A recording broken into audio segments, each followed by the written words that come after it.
Bohdan Sereda. I work at this studio, at this office sometimes, but I like to do things remotely. So today I'm going to share some under-the-hood stuff. Actually, this is not my title. Vlad, CEO of the company, proposed it and was like, yeah, this is the way to go. But then I had a struggle on the topic, on like what to do, what to show, and then I overslept today. So the thing I'm testing right now with the talks is actually showing stuff, showing real Steam pages, showing real data. So I'm pretty glad that the quality of the streaming won't be that good. So I think you're up for a treat if you're here live, because people there won't see what I will show you today. Yeah, so this is that. So we as CM Games, we're betting huge on VR. We want to be top 10 publisher there, and collectively we have this like subjective agreement that VR is going to be big and we're going to make some good money out of it. If it goes plateau for another few years, we'll have decent money. If it explodes, we will have like some good money. So after the first success of like Into the Radius, this survival adventure, blah blah blah, we decided to go there hard. It was really like just this like constellation of ideas in people's mind. So right now we want to go there with like 3 more projects. We also think that the optimal model for that right now regarding us and the platform is premium live games. We think it is that because you can, well, first you get a first payment, the game has a price, and then this price doesn't get lower. The game doesn't devaluate if it's popular and if you roll out updates. The thing we see with VR is something in between consoles and mobile phones.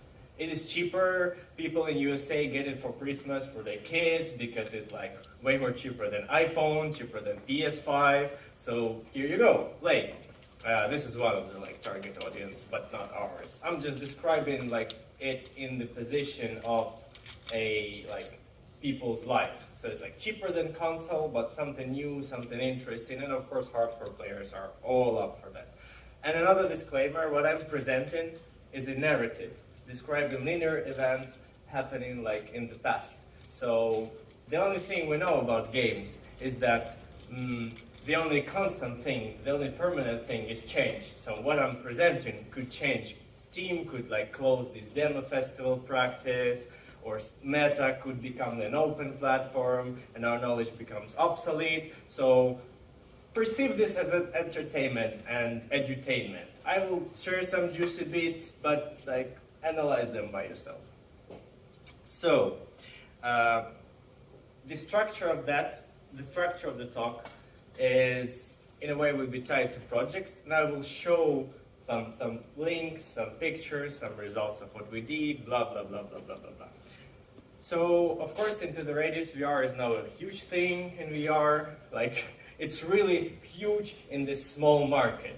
It's like it got 3,000 reviews recently and it's going well. We see a slight downside in the baseline of sales, but overall things are good. And we're betting big on the MetaQuest 2 version, of course, because yeah, we are a bit simpler than Rain. I like to play high definition games, but I want to eat. So this year meta is good. I think so. And the first thing I wanted to show is the announcement trailer for the announcement teaser for the MetaQuest 2 version. And I wanted to highlight that if you have a dedicated team, a bunch of money, MetaQuest version is not that bad comparing to the desktop version.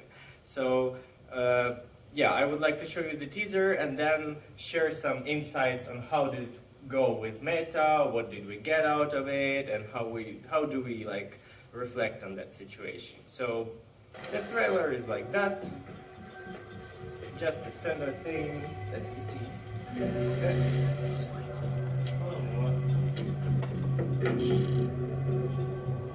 So this is MetaQuest 2 version. Oh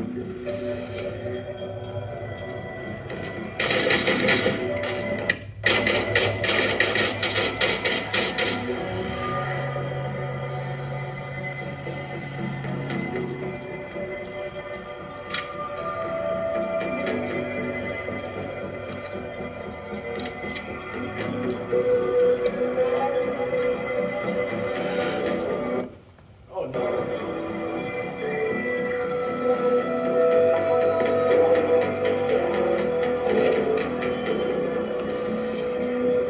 This is the thing for VR. 20 hours, oh my god.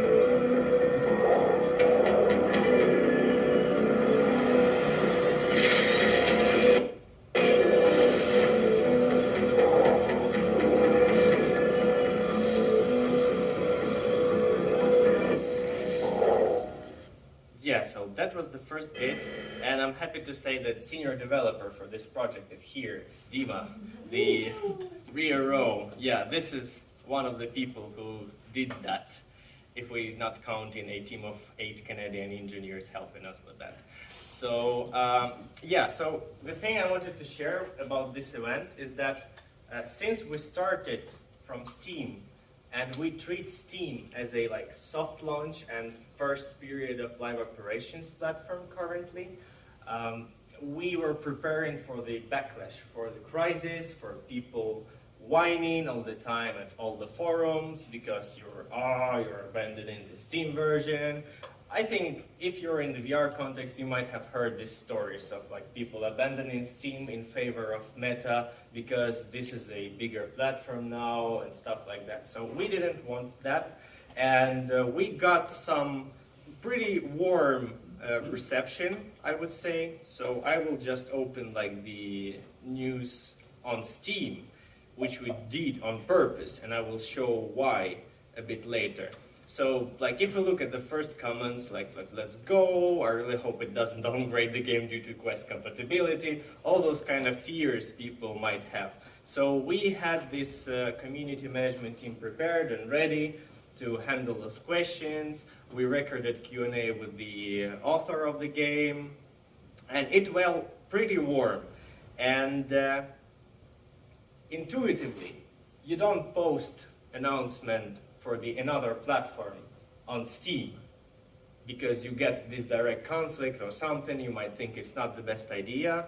But when I show you the number of signups and the distribution of signups to closed beta, which we are planning to do for MetaQuest 2 version, we can see that, I hope you can see. Yeah, let me do that. Oh, no, control, no.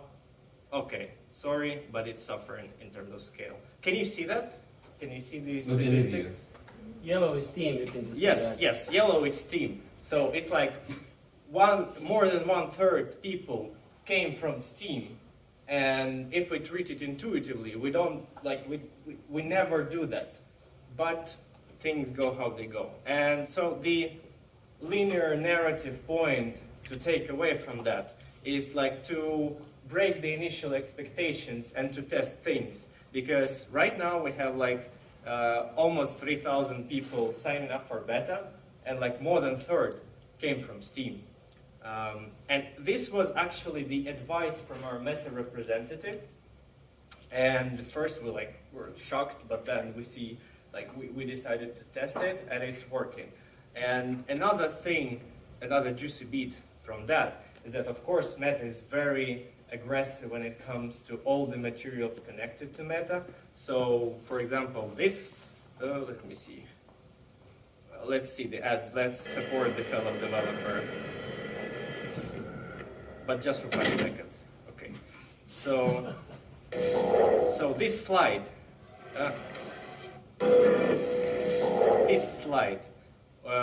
we had at least 5 iterations of text on this slide with Meta in order for them to be satisfied. And from one point of view, they're being picky, but from the other point of view, they know what they do. And this is why we go for it. We see constantly that they know what they do in a way. And another thing is, another juicy bit is that before the announcement, the contact was a bit more chill from their side. We didn't receive like many benefits from them. But when we got it through, when we shared the beta signups number, it all changed. So my takeaway from that and my hypothesis, which I'm trying to test now and I would like to share, is that they're still being a data-driven company. So when they see the numbers, they get you to the next stage or they get you to the next phase or something like that. And yeah, let's see how it goes further, because right now we got few more benefits from Meta regarding the version on the platform. And yeah, feel free to talk to me about that, because I cannot tell all the things on camera, but yeah, it's fine, it's good. So yeah. I have a question. Yeah. It's very interesting what you shared. Yes. Why do you think people who already own the game on Steam would want to buy the Quest version? The only advantage I can see is that it's wireless. I have a few theories about that, and please feel free to interrupt me, because I'm more up for the live discussion than this like blah blah talking head talk. So I think that there is a subset of players who own Quest and try to run games on PC, but they can't run all games because some PC VR games are demanded. And I think might be a significant subset of the audience. So they have Quest, but they don't have a powerful PC. And this is why they're there. Another theory is just like there's always this halo of people around the game who don't buy the game, just waiting for something, or waiting for a product to be on the platform of their preference, for example. So I'm thinking that it's that. And another theory is that people are just interested.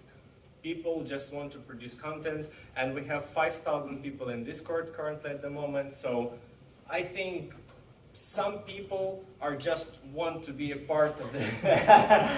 Good, thank you. Maria, head of marketing. Yeah. Good. So I think it's that. Yeah, did I answer your question? Yeah. Okay. We also have more wish lists than actual sales to date, which is something Bohdan hinted at. So if we enter the radios on Steam, we have more people sitting on the sidelines. And I think wish lists are still growing faster than the sales numbers to make it the version. And this must be the people who either lack the hardware in their PCs, for example, because ITR is quite demanding comparatively. So you cannot run the potato PC. Yeah. Or they might be looking to actually buying or receiving a Quest 2 as a gift. So they're kind of interested, wish-listed, not buying on Steam. Potato PC. Potato PC. Yeah, it's just Coming- set up for the coming. next scene. Yes, coming next. Dima, you had something to say. I think that some of those people just curious to see the MetaQuest version. Yes. And bash the developers for it. Yeah, Yes, yeah. we knew you're gonna downgrade the graphics. I knew it. One Make of my- comparative videos on They YouTube. don't want to buy it, but they want to see the beta because it's free. yes. It's like, oh, the same thing, but still good. Okay. Yeah. And currently, I think to wrap up the MetaQuest 2 version is just we need to not fuck it up.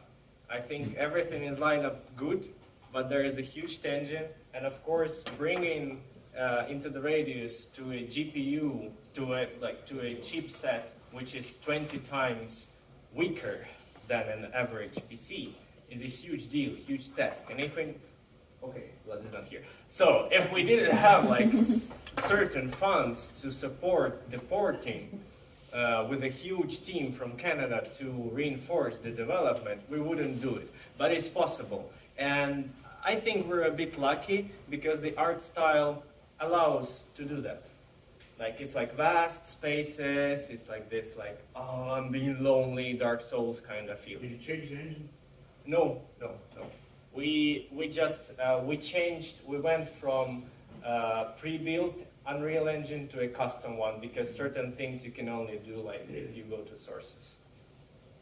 And this is just like potato. I mean, yeah. So for the Steam version, right now the goal is to keep live operation and up until it makes sense.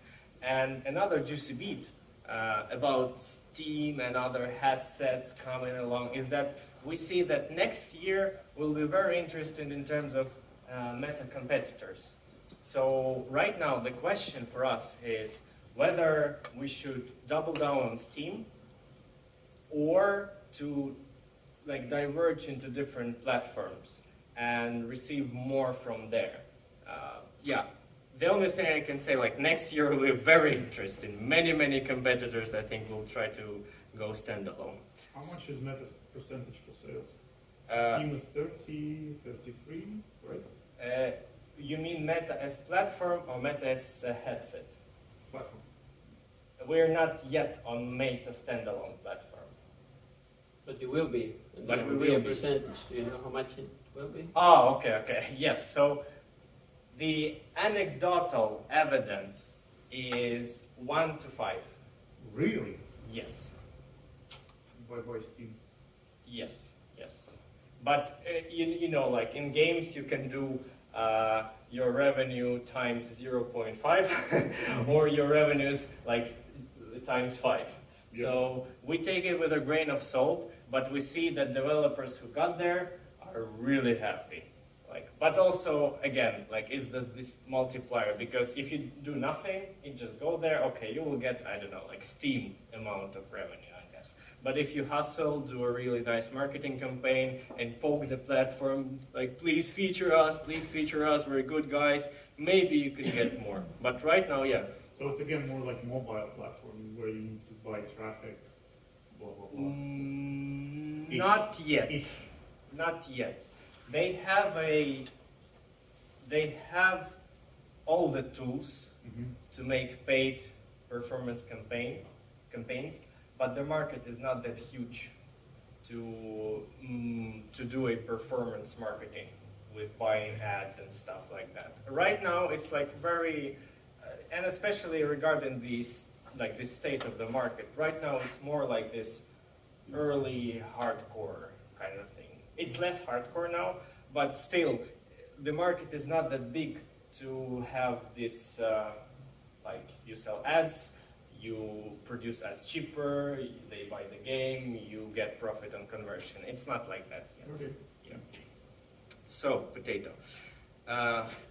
Yeah, I need to get back to that. Yeah, so this is why I typed in like other standalone headsets, so we see how that. And another interesting thing under the hood, like the literal under the hood thing is right now we're engine agnostic for all of our projects, VR projects especially, because we see like regardless of genre, there is not much difference in what you use. So right now it's just a question of a preference for the team or a question like of a, I don't know, like specific point in time in which we feel like all those juicy Unreal 5 like things would work. But they don't work for VR. Like if you heard recently, maybe seen the news, like those Lumen and Nanite features don't work for VR.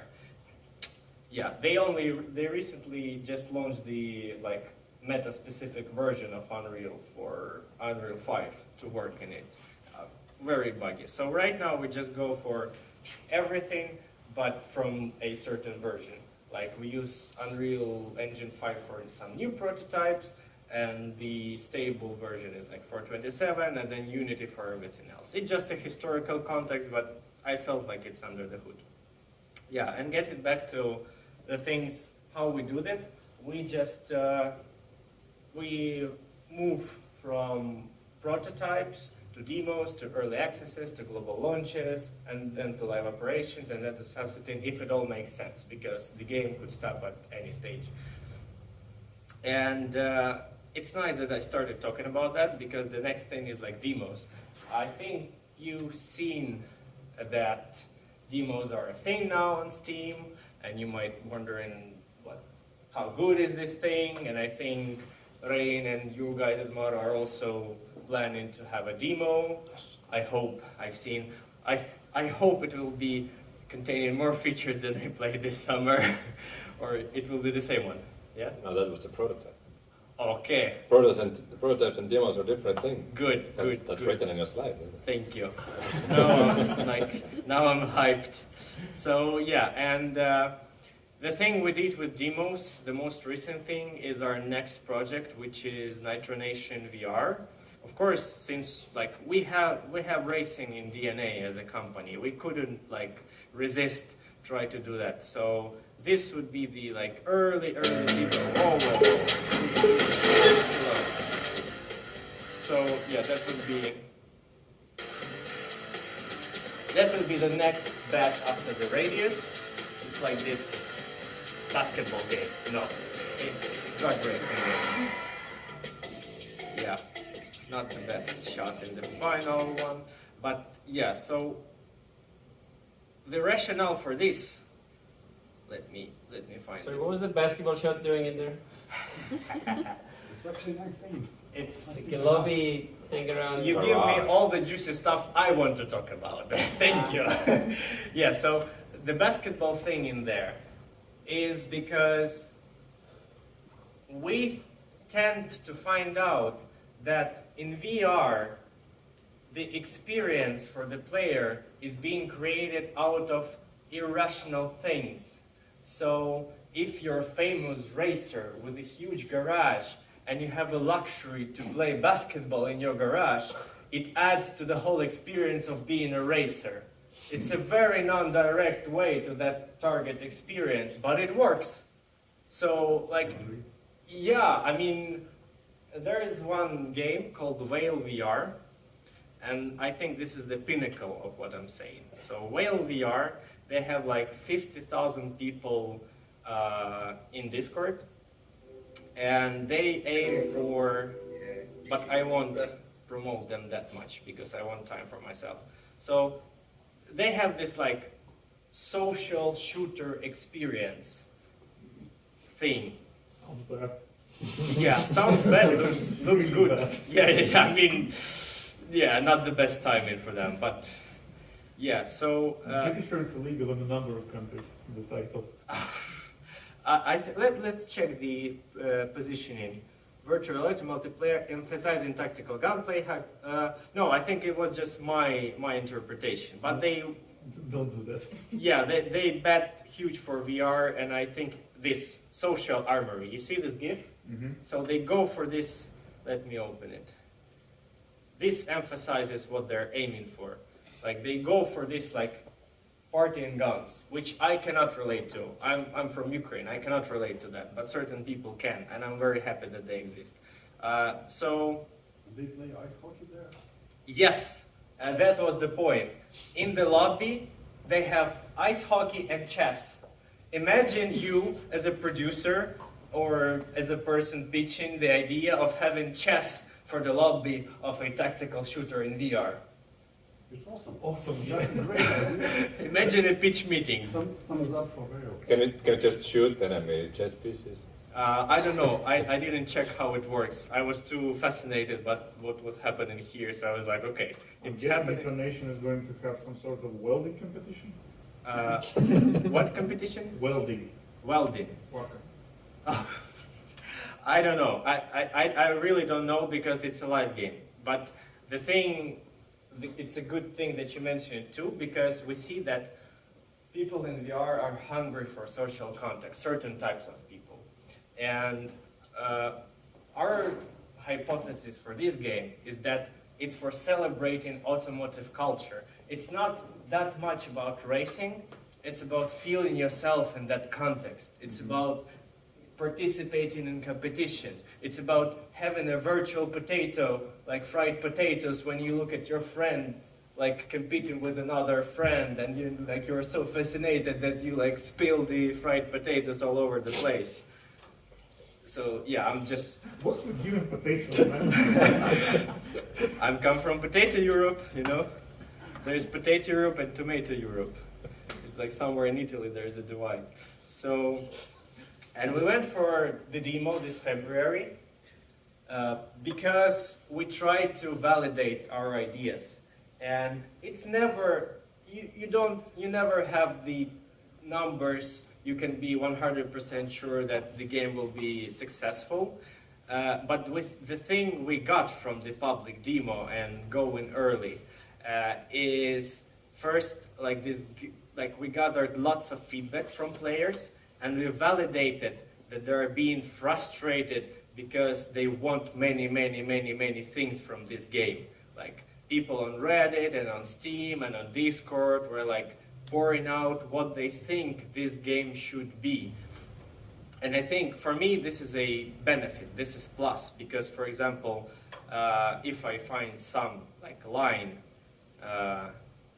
like for example this one, okay, like we can get, I don't think you see that, but we got like references from there. We got like this non-intuitive thing about people needing the button to exit the game, or actually the thing we redoing right now in this game is people want a more complex game.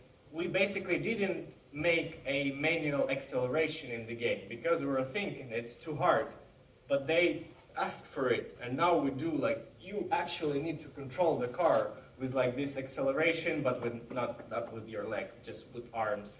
And they are okay with that, at least on Steam. So for us, like this demo is our way to cope with uncertainty. So we saw the interest, and we go to early access with that. So this is that. Did I tell anything about Nitro Nation VR? And yeah, of course, there is this internal benefit in this concept, which is you ride, for drag racing, you need to ride in a straight line. Because if you try all the other racing VR games, you need to have a bucket near you, because right now it's very intense in terms of like body component. And for drag racing, you just need to ride in a straight line, you just need to control the car. And this is why we do that as well. Of course, people are fantasizing about having like NFS VR, but we cannot get there right from the start.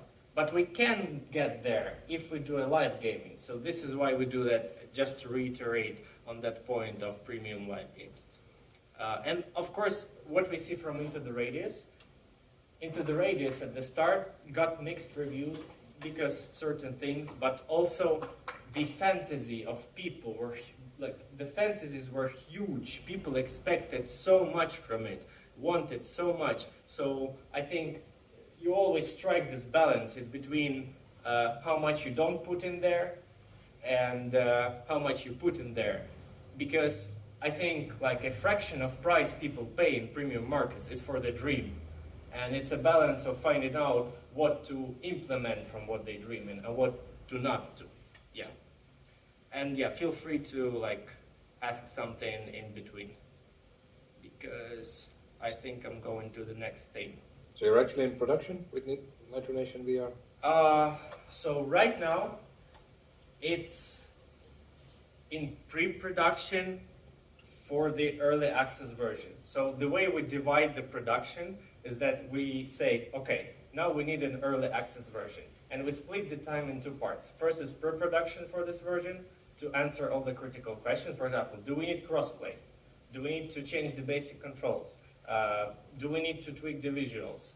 Like stuff like that. What the team composition should be. And then production, like content. So it's in production, but in our terms, it's in like pre-production of this version.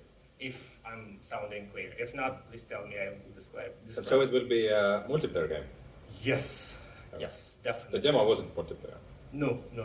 And this is also a funny thing, and Vlad could comment on that. We saw that people are like, I want to compete with real people. I want to compete with real people, which doesn't mean you need to put it in the demo. Like this negative space of people expectations is also a thing. You can extract insights from there. And you can know like, oh, you don't need to put everything in your game in order to test the hypothesis. So yeah, and like our internal thing, of course, is like this, it should be a huge multiplayer title. And we have all this kind of, like, we try to poke into that uncertainty and find out whether we need crossplay, what kind of multiplayer it is. And for example, one thing which I would like to show is like this document with, let me see, researching the need for crossplay for Nitro Nation VR. Let me find that. Yeah, this is why I like this like live talk because I can just like go into thing and show it to you if I find it. Okay, let me see. Crossplay.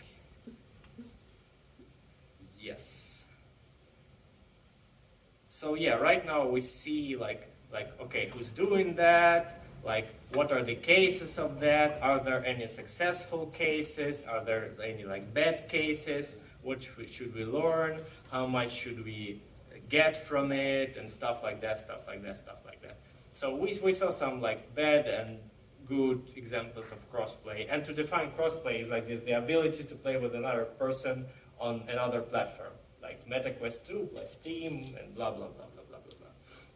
So yeah, this is a huge project, very ambitious one, especially in the VR context, and I hope I will survive through that. You're using Unreal as well for it, right? No, No? no. We have, okay, this is the time to show that renders, those renders. Yeah. Yes, so we decided to leave it in Unity, even regarding that the product manager for this project is certified Unreal Engine teacher.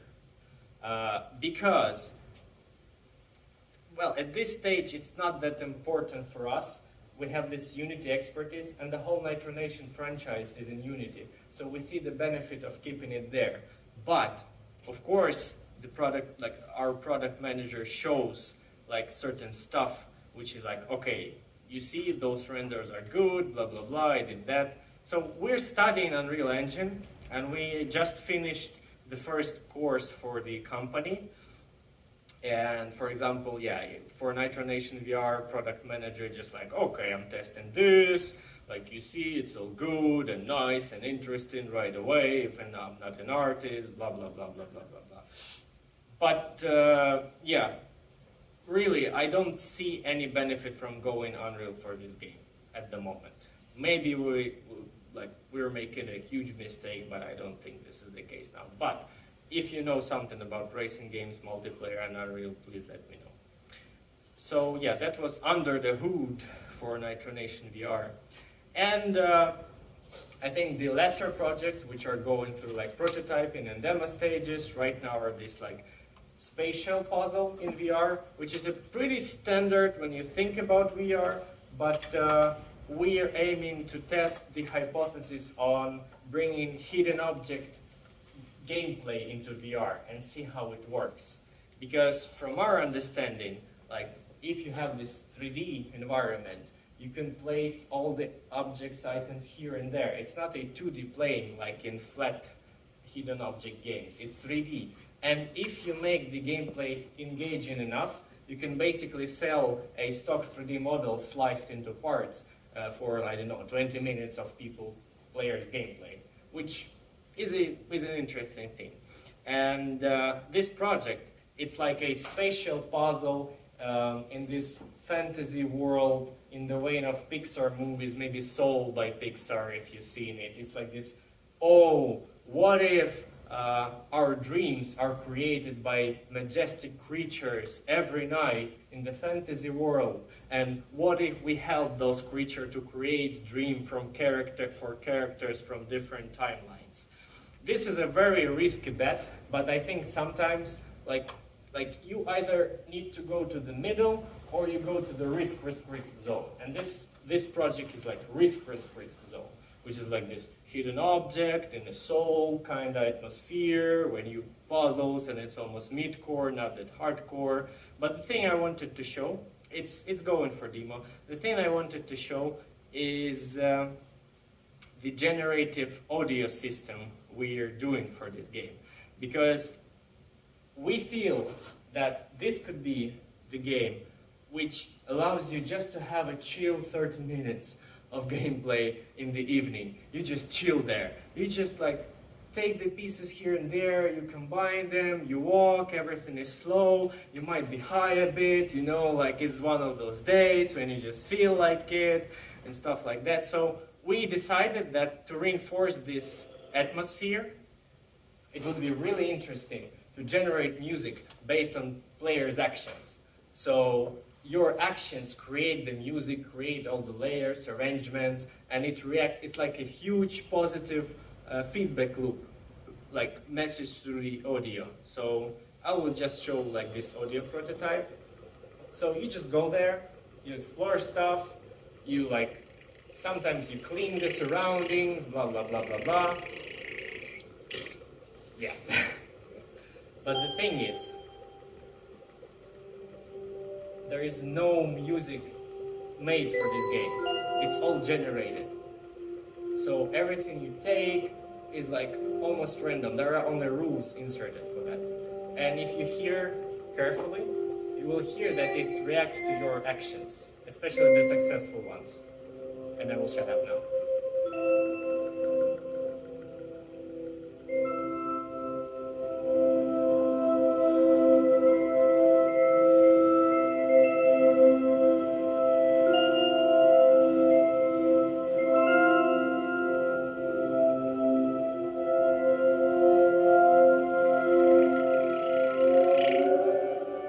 And now the player cleaned the environment and the whole track goes up in tone.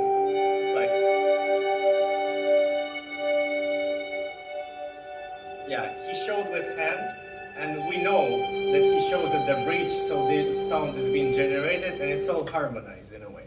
So geek stuff. Like if everyone is into music, this is an ambitious thing.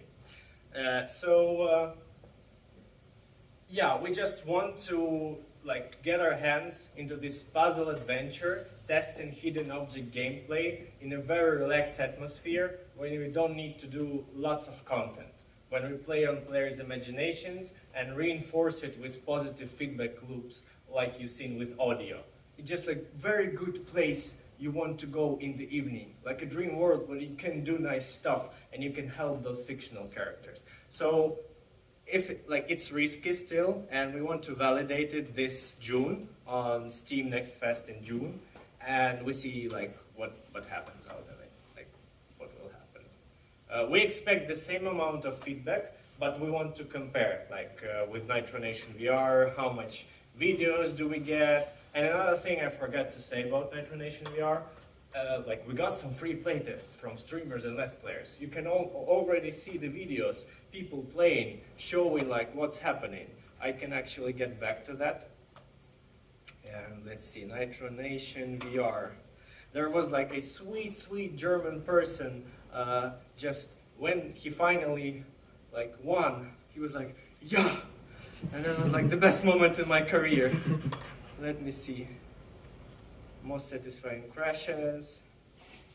Yeah. Pre-alpha, the last taxi VR, oh my god.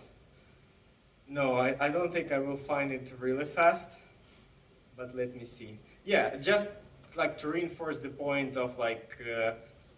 So, hallo, da bin ich mal wieder. Yes, it's him. Nation VR. It's him. Demo. Gibt's It's jetzt him. kostenlos bei Steam. I will try to find his Okay. first win. Let me see. Gut. He's losing. I think here he's losing. Let's see.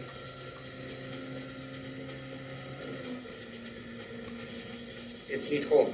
Los. Yes. Los. He's losing. Nein. Nine. Okay, this is best. And then I think I will try to find his first win. Let's see. Let me see. Yeah? Are you winning? Are you winning Ich now? komme immer dieses schnell anfahren, da komme ich nicht weg irgendwie. Anyone knows German? What does he say? Everyone speak. Okay. I think. Oh no. Let's see. Ja. Oh, ich hab's geschafft. Oh. This is the best. This is why I do games. Like, this cool moment. He's like, Meine Güte, da kriegst du ja Herzkasper 3000. some good stuff. He will pay us some money. Too much emotions for an Estonian audience. Too much emotions. Okay. Did you actually do marketing for the demo as well? Yes, we just did a basic suit. You know, just like spreading it on Reddit, setting up Steam page, setting up discussions, sending the message to our influencer database and stuff like that. Nothing fancy, but just like to have some traction. It's almost like direct selling. You know, like you just go like, hey, we have this thing. Hey, we have this thing. So something like that. No paid marketing, just the effort thing. And also we did a cross promo with Into the Radius VR, which didn't work as good. We didn't bet on it that much because I think the audience do not cross that much. But since VR is very small, some amount of people went there and some played it. I have a question. Do you have some kind of like internal numbers that how many reviews you get for the demo? What are the reviews, good or bad, or when you decide to go on with the project? Because I would assume that if you put on a demo, not so many features, not so polished, so the reviews probably not so good. So how do you decide? Okay, even though reviews are not good, I still go. Yeah. So the thing is, the actual reviews are not available for demos. Like they don't write reviews as you would say reviews on Steam, but they go to discussions. They write this. So the current very rough estimate is the amount of feedback lines we get. Like if you have more than 100 feedback lines or feedback messages here and there, I think it's a good thing. We made an expert choice. We didn't have this internal metrics as is. We're still figuring it out. But we see if there is more than 10 Let's Plays for the demo, if there's more than 100 lines of feedback, and if there is like, I don't know, we didn't use like the number of discussion, but if there's attraction on Discord, if you attracted at least 10 people with the demo, I think you're good. Because all the sales start with a very small amount of people, and then you reinforce it. Because another fun service thing I tell, because I like this phrase, is like games are self-reinforcing cultural phenomena. So you start with something, and then you like reinforce it until it gets as big as people want it, something like that. Okay, and the last thing is another prototype, and of course, like I would like to share the hypothesis behind that, which is in VR, it's very cheap to break things, almost for free. So the thing we do is like this arcade, again, chill game in which you have like just like this dynamite and just like a baseball bat, and you just destroy stuff. You just break everything because you want to do that, something like that. Yeah. The timing, like we postponed this prototype because it's not the best timing again, but we see that in VR, the body component is also very important. And when I say body component, I imply you're actually moving. So if you have a virtual baseball bat and you swing with it, or if you have something to throw and it's being destroyed, it's almost like this therapeutic feeling. You might have seen those services offering you destroying stuff for money to just let the steam out. And we think it might work in VR. So imagine there's like a golf course scene and you're playing with 2 or 3 of your friends and you have baseball bat and you just smash everything until you're tired. Something like that. And it's all funny, lots of jokes, comic book style, no violence at all, even if it's a destruction game. You might have seen those games like Totally Accurate Battle Simulator, those wacky physics games where the gameplay becomes the comedy. And there was just this new game, Teardown, which is getting really good reviews, not for non-VR. Yes, we actually spend a lot of time in it because it's a really nice game. It's done really well. It went out of early access recently, and it started making even more waves.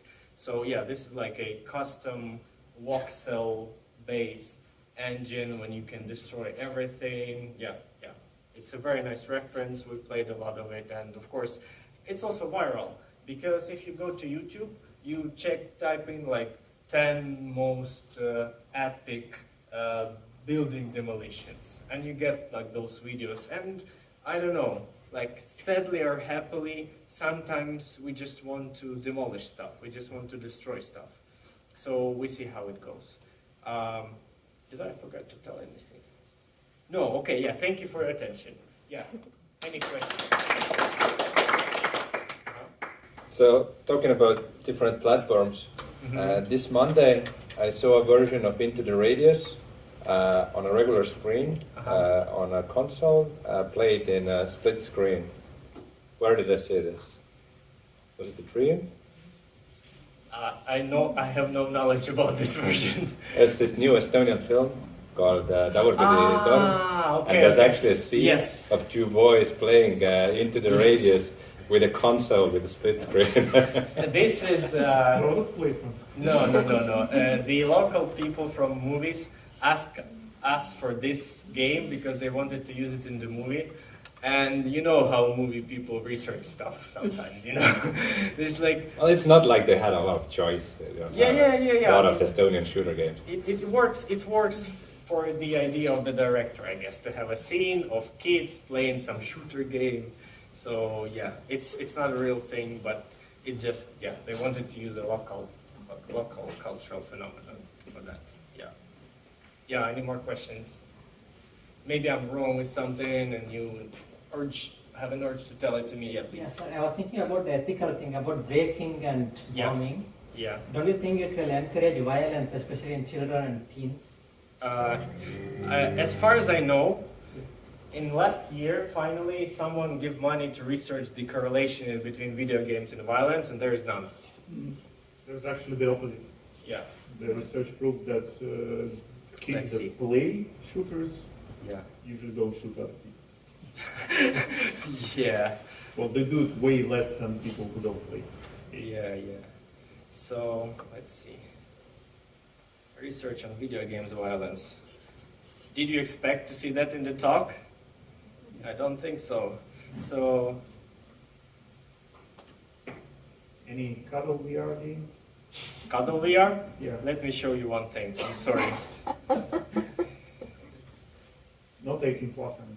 No, I won't find it. Happily, I won't find it that fast. But right now in VR chat, you can actually, they updated the physics, so now you can have physically accurate clothing. And you might imagine how it will influence the anime porn in VR genre. So yeah. Okay, more questions? A lot of stiffies. Yes. Okay, thank you again.